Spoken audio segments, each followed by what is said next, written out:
Hello and welcome to Flory Models Kit Review Time, something we haven't done for a long time. We've got an aircraft carrier, and again, particular favourite of mine. So what we got down here is Magic Factory's latest release. This is the 1/700th scale CVN-78, the Gerald R Ford. So talk about bang up to date. And again, I don't think we've seen a carrier be released as like a new tool release or anything in quite a while.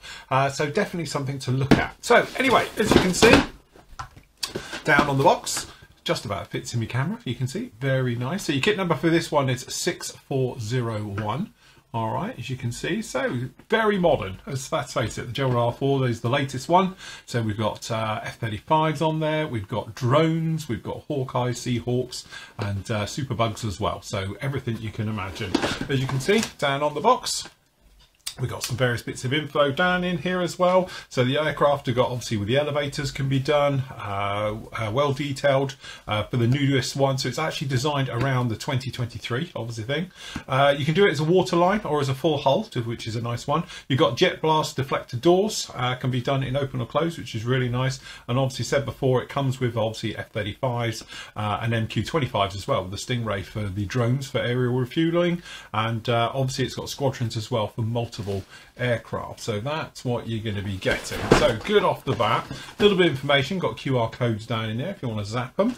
All right, and then over here we've got the aircraft that we've actually got down in here. So we've got Fighter Squadron, so we've got the Black Lions 213s. What have we got down in there? The Bulls, which is 37 squadron, and then we've got obviously my favourite one, the Tomcatters, definitely have VFA 31. What else we got? Golden Warriors, so again very nice with those ones as well. And then obviously F-35s down in there. So we've got Squadron 82 from the Marauders, and then we've got, which one's that? That's the 15 Squadron of the Valiants as well. And then obviously we've got the Stingrays, which is quite nice. And again, we've got the Bear Aces as well with the the Hawkeyes E2s. So you've got full aircraft as well. So in the box we have, and this is genuinely the first time I've seen this, we've got a pull out. So there we go. So we've got a full pull out with all the details of the carrier decks for your decals and all your bits and pieces. Full ones for obviously all the aircraft as well, for your decals on there.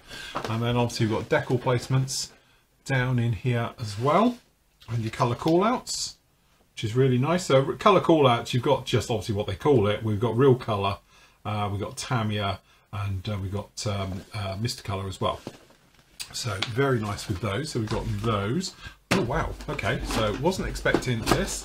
So we've got a nice clear plastic one to hold all the pieces in place. So that's actually a really very nice way of doing that. So again, we'll have a look at that properly in a moment. Then we got some bags, so for the old superstructures and hull parts and things, as you can see down in here, looking very nice, very good indeed. Then we've got, I assume these are all your aircraft and things. So we've got Hawkeyes, we've got Hornets, we've got F-35Cs, and then obviously we've got various ones as well, screws and various bits and pieces. So very nice. We've got some deck areas as well. We've got decals, lots of little decals down in there, as you can probably see. And obviously we've got the instructions. So as always, we will start in the instructions. Okay. So very nice layouts, and there we go. So straight into it. So starting off on the bow, again, strange they've done that separate. I wonder if other versions, because obviously perhaps not all of them have the big bow. But anyway, those screws all being put in, and the rudders, and then depending obviously if you're going to be going for a waterline effect or with the whole thing. So again, if you're doing waterline, I assume you just use the upper hull section, not the lower, just down in there. And then you're working through all of it. So it looks like it's quite modular. So we've got the aft cabin going down in there, and then it's going to push out the back, as you can see. And then over onto this side, you've got all the little areas down in. So we've got some of the elevators and the various parts as well, just down on the side, just like that. So it's pretty nice. And then obviously going right in here, we've got these parts that sort of hang over for all the sort of cabin assemblies that are going to go on the outer part. So again, on both sides of those, and onto the other one, and down in here for the sort of self-defense system. Got the anchor being fitted down in here, and all the various extra areas. So you've got your elevators, down in there, so they're all being fitted on depending obviously how you're going to be having them. So we've got those, and then obviously those being installed down into it. And then you have got an internals as well, which is quite nice. So we do have a full operational hangers down in here. So again, that looks very nice. So we've got hangers and hanger roofs down in there as well for the main hanger underneath. And then literally you're going to be sandwiching it together. So you've got that hanger section that's going to drop in. Then you're going to put the flight deck onto the top as well. All right, then you've got obviously all the little bits going around the outside, all the gantries and walkways and the various things like that, all being fitted down onto this one. And then going right the way round, you've got all the little bits down in here. So it looks like you've got the sea whizzes being fitted down onto this, obviously all the life rafts, you know, the sort of self-defense missiles down in here, and all the bits on here. And again, nice little touch with this one, we've got blaster doors up as well, so if you wanted to go for a full-on sort of, you know, showing it all off, you could do that as well. So you've got the deflector doors on those as well, so that's all 4 of those being fitted down into this. And then again onto the actual main superstructure itself, so obviously all the radars and the various bits and pieces you might imagine down in there on the island, so that's all that being fitted onto that one. And then obviously we've got the secure railings on the outside. So again, this is one thing where sometimes photo etch is really nice because it comes in. Don't think we get it with this kit, but I'm sure aftermarket will drop along here and do aftermarket nets and catch guards all around the outside of this one. So again, it looks very nice indeed. And then the aircraft. So we've got the Stingray as well. So this is an unmanned air-to-air refueler. It's not operational yet, I don't think, but it's definitely in testing. All right, so that's going around. We've got a Hawkeye as well. So we've got the Hawkeyes going down in there. And then again, we've got Hornets. So we've got single seat Echo Hornets. We've got 2 seats for the actual 2-seat F Hornet. Then we've got F-35Cs. All right, so that's nice. So you're going to have a full complement of aircraft on the flight deck. And then we've got a nice stand for it as well. So we've got a stand. It'll sit on there just like that. And that completes it. Wow, very nice. So, decal-wise, and we do get a bit of photo etch. I take it all back. Hush now, Flory. You should look at this before you actually review it. So, we do get some of the netting around the outside, which actually looks very nice indeed. So that's actually quite a nice touch with that. Because again, sometimes netting is one of those aerials and, you know, rails and stuff where if you can do it on a, you know, photo etch basis, just looks a lot nicer. One thing this is not short of, as you can probably see, is decals. So there we go. As you can see, we've got 2, get that out of the way, 2 sheets of decals down in here. So obviously we've got them all in, and obviously you've got an option, you can paint these in yourself, but especially for the small little lines as well, it's going to be a little bit of a handful. But we've got flags, all the various bits down in there. And again, if we just zoom in a bit, you can see all looks very nice. Guard areas, things like that, very nice. One thing that's absolutely tiny is these though. So good luck with putting this lot on. So it's 1:700 scale aircraft, but it said before, you've got the Black Lions down in there, you've got the Marauders, Golden Warriors, got the Valens, we've got the Raging Bulls, what have we got? We've got the Bear Aces, and we've got the Tomcatters, and obviously we've got the Stingray on there as well. That is incredible. Tiny, tiny decals. Yeah. Good luck. That's all I'm going to say. Right, okay, so that starts in here, I think. So this is the actual flight deck. So again, this is one of those ones where you've got limitations, because if you made it in 1:700 scale, you probably just wouldn't see it. That's the trouble. And obviously what we've got down in here is obviously the tie down and the points for the fire suppression system, the way it comes up in here. Hopefully you can see it. So it does look perhaps a little bit overdone. I do believe, isn't it, the Gerald R. Ford has a magnetic rail system on this instead of the old steam catapults. I think they're magnetic catapults rather. So again, but again, it looks very heavily done, as in like your foot would fall through it in the scale, but you need to see it. So I can understand why they do it this way. But if we slowly walk down the deck, you can see nice little recesses as well. We said if you can have the blast doors up or down. So if you wanted looking doing a full launch, you could have all 4 going, or perhaps just have the 2 barrel cats going, something landing on the rear. But again, that all looks very nice. On the underside, there's not a great deal going on, but you can probably see you do get the detail hanging down as well for the strengtheners and bits. So that looks very nice indeed. Then we've got the bottom hull section. which is moulded in one, so we've got no nasty seam line down the middle, just a couple of ejection ports to take care of. But actually that looks very nice. And then on the top half, we've got the top half of the superstructure if you wanted to go for a waterline effect, which actually is quite nice. Nice scale this. Again, I'm so tempted to do this. So if you would like me to build this, then definitely post a comment down below. But yeah. So obviously that's going to go in. Just checking the seam alignments. Look at that. That's actually really nice. So again, there'd be a demarcation line between the two anyway, but that goes in there. Very, very nice indeed. So yeah, quite like that. Okay. Right, let me just pop these back in here. And then I can move it out of the way. Okay, so if we do some of the bigger areas first, and I think what we'll do, we'll pop back and do some of the smaller bits. So again, this is the hanger. So we've got the hanger floor, and obviously on here we've actually got the hanger roof, which looks pretty darn nice. And again, nicely details. We've got the fire suppression points, tie down points, access areas, as you can see. Looking very nice on that. Structurally, nice and strong. So you can see, very nice indeed. So that's that. Then, I think it's just a case of grab a bag and try and spot what it is. So, some of the parts are roaming loose already. Alright, but then what we got down in here is H and J. J and H. So again, we've got all of these, which are obviously all the small little areas that are going to be building up to various parts on this. So again, if we just pull in a little bit tighter, this is H. I'll just run along them. As you can see, looking nice. Very nice indeed. And then this is J. Again, bits of the superstructure down in there as well for the island. Looks nice. And again, it's the usual thing. Nice, good, clean, crisp moulding over everything. Okay, so over here we've got C and D on these, just like that. So that's C and D. So if we close up. So first of all, this is C. Again, you can see all the details. Considering this is 1 to 700, it's got lovely details all the way through this.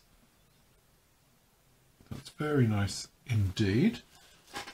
Again, this is D, going through, really nice details. You can see all in there. Very nice indeed. And then we've got this one down in here. Apologies for any noise you can hear. We've still got the builders here. So might get it finished one day. So what we've got, S and R with these two.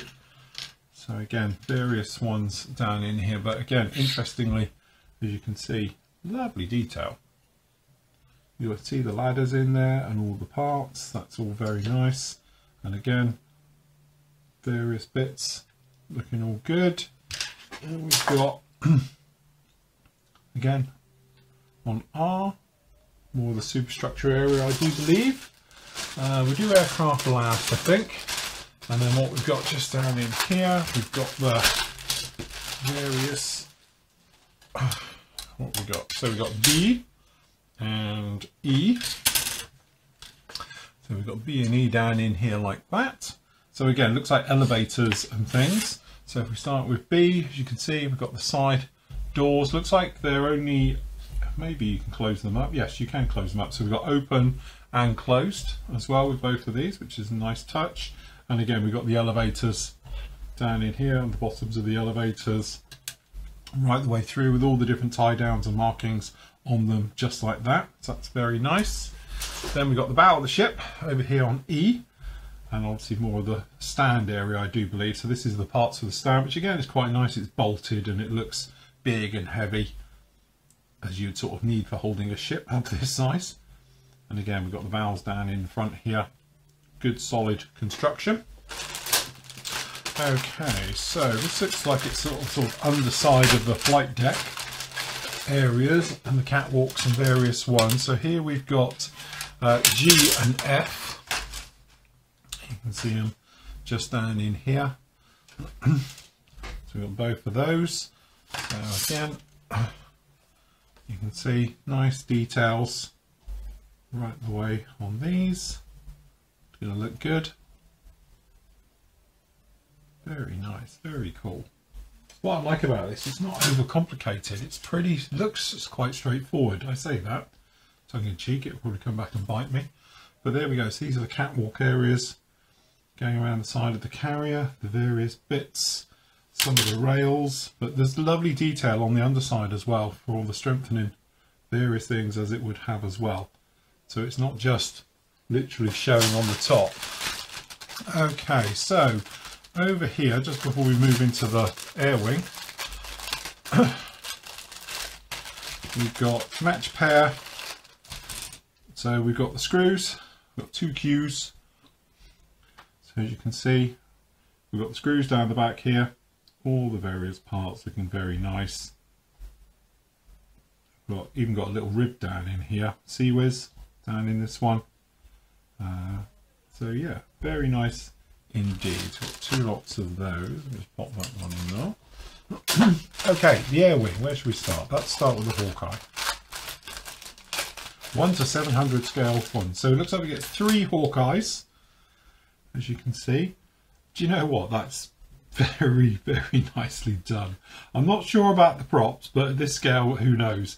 But it's actually got all of the wing brakes and the actual control surfaces, flaps, ailerons are all moulded in this. The actual flight deck doesn't look too bad, and the entrance gantways, got the frisbee on the roof, we've got the engines, you've even got the gear, the tiniest little gear. That's actually very, very nice, very small. Crikey, and I complain about doing instrument panels on 1/32 scale aircraft, let alone painting them on that. Okay, very nice. Right, so down in here we've got, how many have we got? So we have down in here, so we've got P, which is the life rafts that are going to obviously bolt to the outside. So we've got multiple ones of those. And then air wing side, it looks like these are all, we've got E's and F's here. So we've got, looks like 2 F's and 2 E's. I'll just move these out of the way on N and O, as you can see. So you're actually going to end up with 8 Super Hornets. So you're going to end up with 4 Echoes, 4 Charlie. I don't know, there should be a Growler on here somewhere. I'm sure there must be a Growler. But again, we'll have to check the pods. But again, from considering the scale, that is crazy. Absolutely crazy. The gear is what amazes me. Look how small that gear is. That's unbelievably tiny. That's incredibly well done. Very, very nice indeed. And to be honest, they don't look bad shape either. Normally when you get tiny aircraft like this, they're just like, yeah, somewhat like a Hornet. But these actually don't look too bad at all. So we got 4 of each. So you've got 4 E's, 4 F's. And then we've got the fantastic F-35C, of which we get 6. So again, very, very nice. You can see these down in here. And again, the gear is the thing that amazes me. That's just stupidly small. That's like proper magnifiers to be able to see this gear. So by the time you cut off the actual little tab, that the injection molding for that was very well done. But the F-35s, even on the underside, absolutely beautifully done. Very nice indeed. So yeah, I actually really like that. I am not into doing naval aircraft, as you know, whatsoever. It's not my cup of tea. I think they take too long. But when I first saw this one, and I have to say kudos to Magic Factory, they sent me this kit. I haven't bought it. It's not one from the PM store. Magic Factory reached out and sent me this one, so thank you to those. But I would probably build it. It doesn't look like it's overcomplicated. Last time I did one, I did the Wasp Carrier, which was the Revell Platinum Edition with everything thrown at it. And you might remember, and you can go back and have a look for it. We fully did it with lighting, LED lights inside it and all the rest of it. And it was complex. It took months and months to do it because probably I made it overcomplicated myself. But it's one of those ones, because it's a landing ship as well. We did all the landing area. We did the main hangar. Obviously, we did the flight deck, marine stuff all over it. And yeah, it was a real handful. And to be honest, it almost killed me doing that one. The mojo was really going by the end of it. Don't get me wrong, it looks fantastic now, but at the time I thought, do you know what, I don't want to do another one. But seeing this particular kit, seeing how quickly it goes together, seeing the simplicity about that with the superstructures and the various things, this one actually you can put in there nice. The other thing that's really nice with it as well, I think if you gloss that entire flight deck, decal it, it'll look mega, and then afterwards, once it's done, give it another gloss coat to seal it, and then a matte coat right over it, and then weather it to hell, and you end up with something looking really, really nice. So generally, overall, this one is an absolute must for me. And if you've ever liked anything naval aviation and things, let's face it, I think you should do one carrier just in your lifetime anyway, just to do it. You do all the Tomcats and the Corsairs and the F-35s. Why not build something that it flies off of? Anyway, that's the Magic Factory 1:700 scale, beautiful CVN-78 Gerald R. Ford.